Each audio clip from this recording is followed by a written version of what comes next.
ভাই এটা তুমি কি কাজ করলা? সবার সামনে আমার নাকটা কাটা দিলা ভাই, আমার কি কোনো মান সম্মান নাই? কাকের মা মাইয়ে নিয়ে তাড়াতাড়ি আসো, ওই পোলা পক্ষের লোক চলে আইছে। আচ্ছা যা নামতেছে।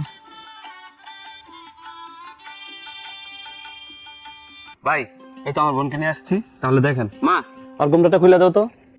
এই শোনেন শোনেন, গমটা খোলার কিছু নাই, মেয়ে দেখারও কিছু নাই। আপনারা তো আমার সম্পর্কে জানেন, আমি একটা বিয়ে করছিলাম, আমার বউটা মারা গেছে। আর আপনাদের মেয়ে সম্পর্কে আমাকে আগেই বলছেন, আপনার মেয়ের আগেও বিয়ে হয়েছিল, আপনারা সাই নিয়ে চলে আসছেন। এখন আমি সরকারি চাকরি করি, আমার কাছে আপনার মেয়ে বিয়ে দিতে হয়, আমার একটা শর্ত আছে। যদি শর্ত মানেন তাহলে আমি এই মেয়েকে বিয়ে করতে রাজি আছি। শর্ত? কি শর্ত বাবা? শর্ত হচ্ছে, এই যে মহিলা মেবি উনি আমার হবু শাশুড়ি হবেন, আমি ওনাকে নিয়ে 10 মিনিটের জন্য একটা রুমে যেতে চাই, একান্ত আলাদাভাবে।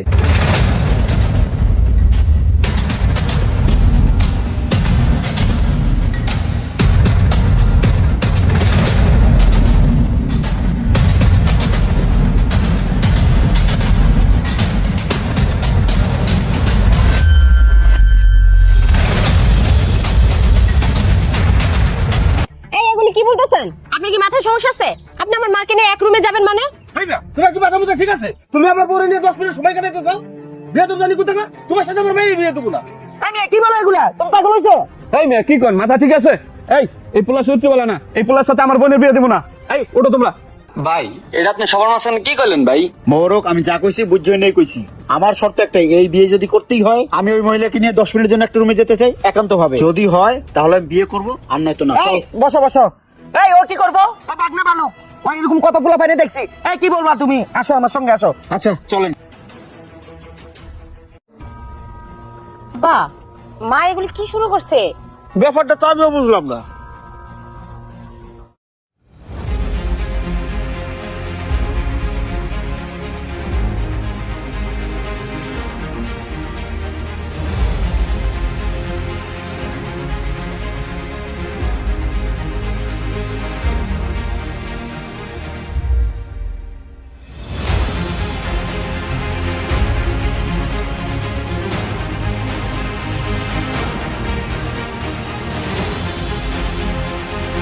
শিমর যা একটা কাজে ডেকে নিয়ে আয়, জামাই আমার পছন্দ হয়েছে।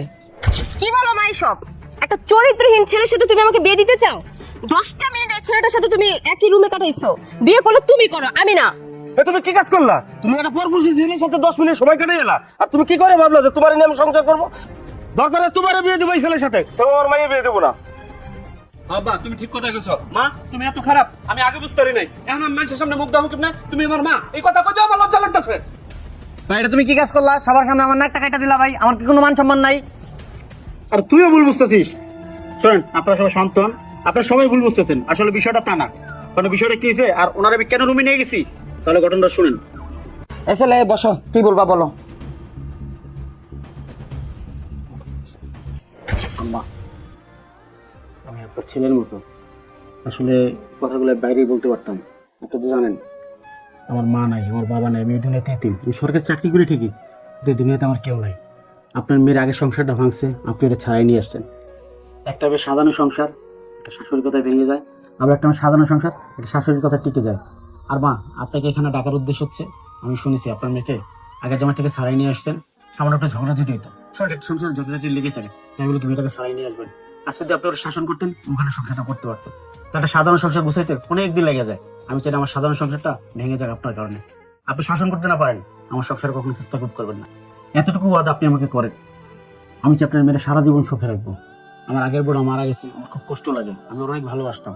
আমি চাই আপনার মেয়েটা আমার সারা জীবন থাকুক, আমি ওর দুঃখ দিতে চাই না। আচ্ছা ঠিক আছে ঠিক আছে, আমি আগে ভুল করছি, আর ভুল করুম না। আমি তোমার সংসার তোমার সহযোগিতা করুম। আজকের থেকে তুমি আমার ছেলে। এ কথা কোয়ার জন্য আমার জ্ঞানে ডাকুন লাগে, ওখানে তো সবার সামনে বলতে পারতে। আসলে আমার হয়েছে কি, এতগুলো লোকের সামনে আমি বলবো, আমার লজ্জা লাগতেছিল। একটা সন্তানকে একটা মাকে তার একটা রুমে রাখতে পারে না বলেন? আমি সেই কাজটাই করছি। যদি আমার ভুল হয়ে থাকে আমাকে মাফ করে দেবে। আচ্ছা আচ্ছা ঠিক আছে, ওঠো, আজকে থেকে তুমি আমার ছেলের মতো। ঠিক আছে ঠিক আছে, সবাই তো শুনলেন, একটা সন্তান কি পারে না তার মাকে নিয়ে একটা রুমে যাইতে? সেটা কি আমার অপরাধ? এটা যদি আমার অপরাধ হয়ে থাকে তাহলে আমি অপরাধী। আপনাদের যে শাস্তি হয় আমার দেন, আমি মাথা বাইতে নেব। আপনাদের মেয়েটার সংসার আপনার ওয়াইফের কারণে ভাঙছে, এটা আমি জেনে এখানে আসছি। তাই ওনাকে বললাম, রিকোয়েস্ট করলাম, মানে আমার সংসার কখন নাক ডাকলে। এরকম হাজারো সংসার ভেঙে যাচ্ছে একটা শাশুড়ির কারণে, একটা শ্বশুরের কারণে। এটা আপনাদের সন্তান হোক, আপনাদের জামাই হোক, এই হিসাবে আমার একটা দাবি। এই দাবি মানার জন্যই আমি এই কাজটা করছি। আমাকে আপনারা মাফ করে দিয়েন। কে কও এই ব্যাপার? তাহলে তো তোমার সাথে আমার মায়ের বিয়ে দিয়েই যায়। শিমুল, যা কাজে ডেকে নিয়ে আয়। এখনই বিয়ের কাজটা শেষ করে এলাম। আচ্ছা আব্বা। আর আসার সময় 10 কেজি মিষ্টি নিয়ে আসি। তাতেই যা, তাতেই যা। আম্মু আমি রাজি।